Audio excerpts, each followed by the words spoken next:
இறுதியாக உங்கள் அணியில் என்ன சொல்ல விரும்புகிறீர்கள்? எங்க அணியில வந்து பயங்கர பவர்ஃபுல்லான ஒரு பேச்சாளர் இவங்க, சிவா தர்ஷினி. வாங்க, டிஃபார்ம் டிபார்ட்மெண்ட்ல இருந்து வந்திருக்காங்க அவங்களுடைய வாதத்தை எடுத்து வைக்கிறதுக்காக. என் அன்னையையும் என் அன்னை தமிழையும் வணங்கி என் உரையை தொடங்குகிறேன். உன்னையும் என்னையும் பெற்றது காதல், உலக பந்தின் உயிர்தான் காதல். நல்ல பாட்டுமா, இத போய் உன்னையும் என்னையும் ஆமா அப்படி பாடக்கூடாதுமா. உன்னையும் என்னையும் பெற்றது அப்படி அப்படி ஃபீலிங்கா பாடு. உன்னையும் என்னையும் பெற்றது காதல், உலக பந்தின் உயிர்தான் காதல்.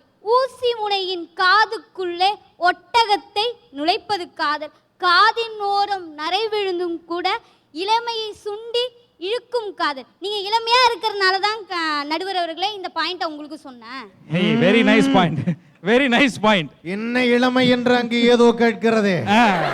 இத்தவ செத்தவ காஞ்சவ வீடு வாங்குது காடு போங்குது பாரு, அந்த மாதிரி டிக்கெட் தான் நிச்சயிக்கப்பட்ட திருமணம். வீடு வாங்குது காடு போங்குதா?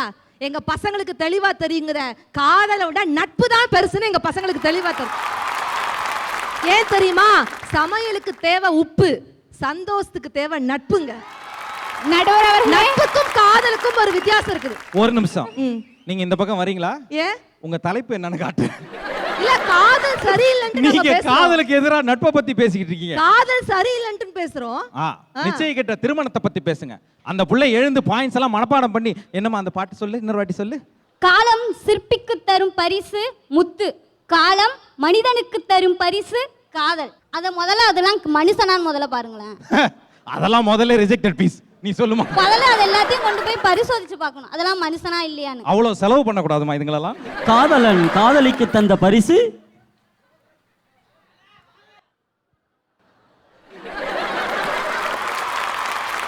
நடுவர் அவர்களே, உங்கள் ஒரு பார்வை போதும்.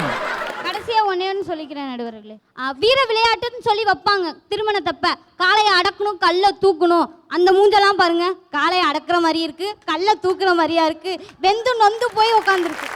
நிச்சயிக்கப்பட்ட திருமணத்தோட அருமை பெருமையை பேசுறதுக்கு உங்க குழுவுல யாருமே இல்லையா?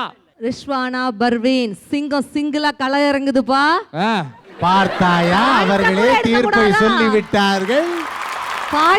சிங்கிளாகத்தான் இறங்குகிறது சிங்கம்.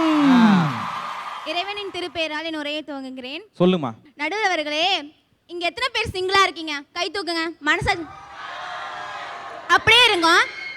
சிங்கிளா இருக்கீங்களா?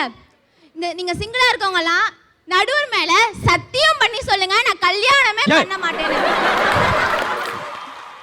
என் வாழ்க்கையில ஏமா ஒம்பு பண்ற? சொல்லுங்க நடுவர் அவர்களே, சிங்கிள்ங்கறாங்களே, முதல்ல அவங்களே கல்யாணம் ஆனவங்க தான். நடுவர் அவர்களே, நான் சத்தியம் சொல்லிட்டு 4 கல்யாணம் பண்ணுவார் போலமா அவரு. நடுவர்களே, நான் தளபதி ரசிகர்களா இங்க இருக்கீங்க. நான் அவங்க டயலாக் சொல்லி ஒன்னு சொல்றேன். தெரிஞ்ச வில்லனை விட தெரியாத வில்லனுக்கு அல்ல அதிகம். அதே தான் நாங்களும் சொல்றேன். தெரிஞ்ச லவ்வரை விட தெரியாத ஹஸ்பண்டுக்கு தான் நடுவர்களே அல்ல அதிகம். நடுவர் அவர்களே, இப்ப காதல் திருமணம் சொல்றாங்கல்ல, அவங்களுக்கு நான் ஒரு பாட்டு மட்டும் சொல்லிக்கிறேன். அப்பா அம்மா பார்த்த பொண்ணு அமைதியாக கட்டிக்கணும், நீங்களா பார்த்து போனா செவத்துல தான் முட்டிக்கணும். நீ ஆசைப்பட்டு ஷிபானா, நீ ஆசைப்பட்டு லவ் பண்ணி கட்டிக்கின, நீ உன் தலையில தான் மண்ண வரி கொட்டிக்கின. இதெல்லாம் நான் காதல் திருமணத்துக்கு சொல்ல வரேன். நடுவர் அவர்களே, சிங்கிள்ங்கிறாங்களே, சிங்கிள்ங்கிற வார்த்தையை நான் பொய்யுங்கிறேன்.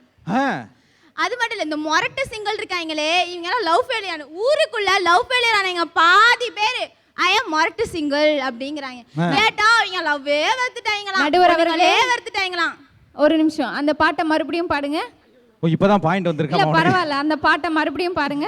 அப்பா அம்மா பார்த்த பொண்ணு அமைதியாக கட்டிக்கணும், நீங்களா தேடி போன செவுத்துல தான் முட்டிக்கணும். அப்படி அப்பா அம்மா பார்த்து வச்ச கல்யாணம் பண்ணி ஒரு இதே மாதிரி ஒரு படத்துல ஒரு பாட்டு வரும். 3 முடிச்சால முட்டாளான கேளு கேளு தம்பி. நடுவர் அவர்களே, என்னனி பாட்டை அவர்கள் பாடுகிறார்கள். நீ சொன்ன காதல் எல்லாம் மலையேறி போச்சு சித்து, தும்மல போல வந்து போகுது இந்த காதலு. காதல் என்ன சொல்லுறாங்க, கண்டபடி சுத்துறாங்க, டப்பு குறைஞ்சா மப்பு குறைஞ்சா தள்ளி போறாங்க. இந்த காதல் எல்லாமே ஒரு கண்ணாம்பூச்சி, அதில் ஆணும் பெண்ணும் தான் இப்ப காணாம போச்சு. இப்ப உண்மை காதலே இங்க இல்ல சித்தப்பு, இங்க ஒருத்த சாவுறா ஆனா ஒருத்த வாழுறா. உண்மை காதலே சத்தியமா இல்லைங்க. இல்லம்மா நடுவர் அவர்களே, நீங்க அதெல்லாம் பாடாதீங்கம்மா. எனக்கு அதுல பிடிச்சதே அதை விட முக்கியமான ஒரு விஷயம் இருக்கு.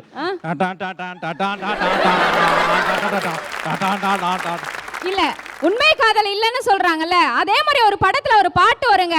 தான் காதலிச்ச காதலிக்காக கோயம்பேடு மார்க்கெட்டுல மூட்டை தூக்கியாச்சும் உன்னை சுமப்பன்னு சொல்லி, கோயம்பேடு மார்க்கெட்டுல வந்து பாரடி நீ கோணி மூட்டை தூக்குறவன் ஆனா என்னடி, அப் டவுன் வாழ்க்கையில வந்து போகண்டி நான் அப்ப கூட உன்னை விட்டு போக மாட்டேன்டி. கோவிலுக்கு வர சொன்னியே வந்தனே, குங்குமத்தை தர சொன்னியே தந்தனே, புருஷன்னு நான் நினைச்சேன் என்ன பூசாரி ஆக்கி புட்டியே.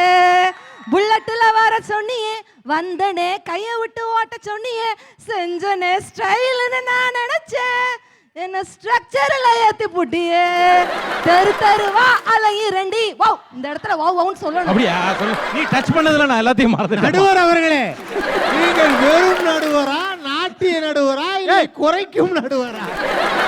அப்பா அம்மா கிட்ட மறைச்சு செய்யற எந்த ஒரு விஷயமும் தப்புன்னு அடிச்சு சொல்லுவேன். கல்யாணத்துக்கு முன்னாடி காதலிக்கிறங்கிறது ஒரு முக்கியமே இல்லை நடுவர்களே. கல்யாணத்துக்கு அப்புறம் இறுதி வரை காதலிக்கிறது தான் முக்கிய நடுவர்களே. அது எங்க நிச்சயிக்கப்பட்ட திருமணத்துல இருக்குங்கிறத நான் ஆணித்தரமா சொல்றேன். ஆணித்தரமா சொல்லிட்டீங்க ஐயா.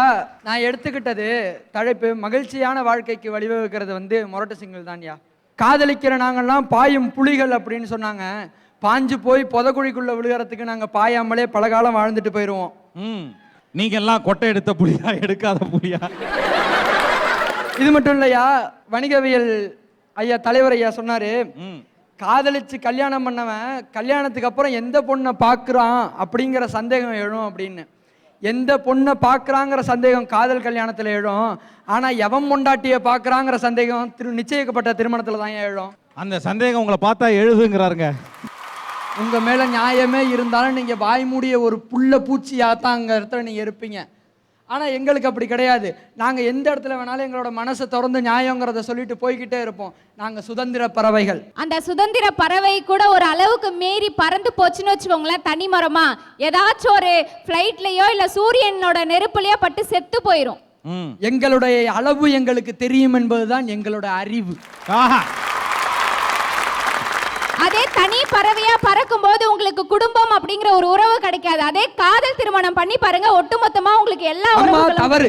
அம்மா, நாங்கள் தனிமரமாக என்றும் பறப்பதில்லை. எங்களுக்கு நண்பர் என்ற ஒரு கூட்டமே உண்டு. வச்சு பார்த்தீங்கன்னா கட்டணம் மட்டும்தான் கூட இருப்பா. நிச்சயிக்கப்பட்ட கல்யாணத்தை பாரியா, ஒரு ஊரே உன் கூட இருக்கும். ஊரே நம்ம கூட இருக்கும் சார். நம்மளை வாழ வைக்கிறதுக்கு இல்ல, பின்னாடி குழி தோன்றதுக்கு. நடுவர, நான் உங்கள்ட்ட ஒரே ஒரு கேள்வி. பலகாரம் சாப்பிட்டுருக்கீங்களா? பலகாரம் பலகாரம் பலகாரம் சாப்பிட்டுருக்கேன். முதல்ல உங்களுக்கு பலகாரம் செஞ்சு தந்தது யாரு? முதல்ல எனக்கு பலகாரம் செஞ்சது என் அன்னை அல்ல, என் பாட்டி. பாட்டி கையினாலோ அல்லது தனது தாயின் கையினாலோ செய்து சாப்பிடப்பட்டது பலகாரம். இதை நான் செய்கிறேன், நீ உண்டு உண்டு மகிழ்ச்சி கொள் என உங்களிடம் திணிப்பது பலாத்காரம். அதை தான் மனைவிகள் செய்கிறார்கள். சமுதாயங்கிறது கொடுமையான மனசு கொண்டது. காதலிக்காதவனை காதலிச்சு பாருடா, சந்தோஷமா இருடான்னு சொல்லும். கல்யாணம் பண்ணாதவனை கல்யாணம் பண்ணிக்கடான்னு சொல்லும். அவங்கள இன்பத்திலேருந்து, எங்களை மாதிரி சிங்கிளா வாழ்ற இன்பத்திலேருந்து அந்த துன்பத்துல தள்ளி வர்றதுக்கு இந்த சமுதாயம் பண்ற வழி, அதுக்கான காரணங்கள் தான் அதுன்னு சொல்லி சிங்கிளா வாழ்றவங்க வாழுங்க, மற்றவங்க எல்லாம் வருத்தப்படாம வாழுங்கன்னு சொல்லி என் உரையை முடிச்சுக்கிறேன். நன்றி.